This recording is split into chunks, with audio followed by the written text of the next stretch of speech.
लेकिन जैसे ही मैं अंदर पहुंचा मुझे एहसास हुआ इस घर की हवा बाहर से बिल्कुल अलग थी। मेरी भीगी हालत की तरफ देखा और बोली, पहले तुम अपने कपड़े बदल लो, तुम पूरी तरह भीग चुके हो। ऊपर एक कमरा है, वहाँ मेरे पति के कुछ कपड़े रखे हैं, शायद तुम्हें ठीक आ जाएं। तुम जाकर चेंज कर लो, तब तक मैं तुम्हारे लिए कुछ गर्मा गर्म बना देती हूँ। काफी देर चुप रहने के बाद मैंने फिर से हिम्मत जुटाई और उस महिला से आखिर पूछ ही लिया, एक बात पूछनी थी, ये गांव इतना शांत क्यों है? मैं जब यहाँ आया तो मैंने लगभग हर घर का गेट खटखटाया, किसी ने जवाब नहीं दिया, किसी ने दरवाजा नहीं खोला। ऐसा लग रहा था जैसे इन घरों में कोई रहता ही नहीं है, बस अंदर लाइटें जल रही हैं। मेरी बात सुनकर वो औरत हल्के से मुस्कुराई। उसकी मुस्कान ऐसी थी जैसे मेरी बात उसे मासूम लगी हो। शायद तुम शहर से आए हुए हो, तुमने असली गांव की जिंदगी नहीं देखी। यहाँ के लोग दिन भर खेतों में, जंगल में, मजदूरी में काम करते हैं, बहुत मेहनत करते हैं। शाम होते होते सब थक जाते हैं और रात को जल्दी सो जाते हैं। औरत, उसकी बात सुनकर मुझे लगा शायद मैं ही ज्यादा डर गया था। मैंने खुद को समझाया कि अंधेरा, बारिश और जंगल की वजह से मेरा दिमाग कुछ ज्यादा ही सोच रहा है, लेकिन फिर भी दिल के किसी कोने में एक अजीब सा डर अब भी चुपचाप बैठा हुआ था। क्योंकि जो गांव मैंने देखा था वो सिर्फ सोया हुआ नहीं लग रहा था, वो जैसे बरसों से सांस ही नहीं ले रहा। उसकी बात सुनकर भी मेरे मन का डर पूरी तरह गया नहीं। मैंने थोड़ा हिचकिचाते हुए उससे पूछा,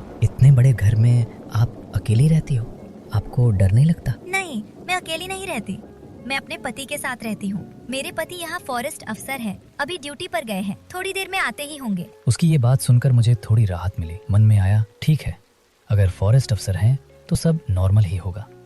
थोड़ी देर बाद उस महिला ने बाहर गिरती बारिश की तरफ देखा और बोली, लगता है आज बारिश रुकने का नाम ही नहीं ले रही। तुम ऊपर जाकर उसी कमरे में आराम कर लो, रात में मेरे पति आ जाएंगे और सुबह होते ही मैं उनसे कह दूंगी कि वो तुम्हें सुरक्षित तुम्हारे दोस्तों के पास पहुंचा दे। उसकी बात सुनकर मेरे दिल से जैसे एक बड़ा बोझ उतर गया। मैंने पहली बार चैन की सांस ली। मैंने उसे धन्यवाद कहा और सीढ़ियां चढ़कर ऊपर कमरे में चला गया। कमरा साफ था, बिस्तर सजा हुआ, खिड़की से बाहर बारिश की आवाज आ रही थी। मैं बिस्तर पर लेट गया। उस पल मुझे लगा शायद अब मैं सुरक्षित हूँ, लेकिन मुझे क्या पता था असल कहानी तो यहीं से शुरू होने वाली है।